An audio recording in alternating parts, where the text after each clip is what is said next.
السلام علیکم ورحمۃ اللہ وبرکاتہ۔ وعلیکم السلام ورحمۃ اللہ وبرکاتہ۔ جی میں نے مسئلہ یہ پوچھنا ہے کہ اگر مرد جو ہے وہ کسی بیرون ملک گیا ہے اور اس کا باپ جو ہے وہ لڑکی کے پاس ہے اور ساتھ گواہ بھی موجود ہیں، تو اس صورت میں ٹیلی فون پر یا نیٹ پہ نکاح کس طرح ہوگا؟ ٹیلی فون یا انٹرنیٹ کے ذریعے جو نکاح ہے، یعنی ایک صورت یہ ہوتی ہے اس کے نکاح کی جو ناجائز حرام ہے، جس کے ذریعے سے نکاح ہوتا ہی نہیں ہے۔ وہ یہ ہوتا ہے کہ لڑکا وہاں سے ایجاب کر رہا ہوتا ہے کہ میں اس لڑکی سے نکاح کرتا ہوں، یا قاضی یہاں سے اس کو بولتا ہے کہ میں نے فلانا بنت فلاں کو یعنی تمہارے نکاح میں دیا، تم نے قبول کیا، وہ وہیں فون پہ کہہ رہا ہوتا ہے کہ میں نے قبول کیا۔ تو اس طرح نکاح نہیں ہوتا۔ نکاح جو صحیح طریقہ کار ہے جو ٹیلی فون یا انٹرنیٹ کے ذریعے ہو سکتا ہے، جبکہ دونوں کا آپس میں جو خاندان ہیں ان کے ذریعے سے رشتہ ہو رہا ہو، کوئی اور گناہ کی صورت وہاں پر نہ ہو۔ صحیح طریقے سے نکاح کی جو صورت حال ہے وہ یہ ہے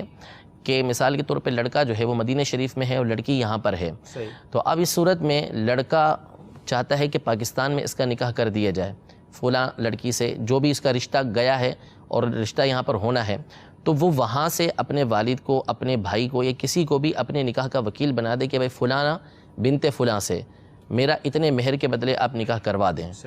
پھر اس کے بعد جو ہے وہ اس کی طرف سے اس کا والد، اس کا بھائی ہے، جو بھی اس نے وکیل مقرر کیا ہے، وہ نکاح کی جب محفل ہوگی تو جس طرح دولہا آتا ہے اور وہ قبول کرتا ہے، تو اسی طرح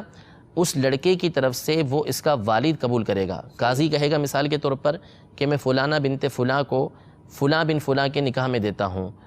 تو آپ نے اس کی طرف سے قبول کیا، اب وہ اس کا وکیل بن چکا ہے، تو وہ وکیل جو ہے وہ اپنے موکل کی طرف سے قبول کرے گا کہ میں فلاں کی طرف سے اس لڑکی کو فلاں کے نکاح کے اندر قبول کرتا ہوں۔ تو یوں اپنا جب وکیل بنا دے گا تو وکیل جو ہے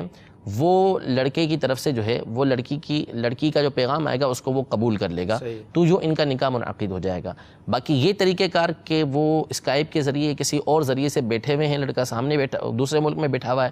لڑکی یا جو قاضی ہے وہ یہاں بیٹھ کے اس کو بولتا ہے کہ تم نے قبول کیا، وہ وہاں سے بولتا ہے میں نے قبول کیا، تو اس طرح نکاح نہیں ہوگا۔ کہ نکاح کے لیے دونوں کا ایک مجلس میں ہونا یہ ضروری ہے،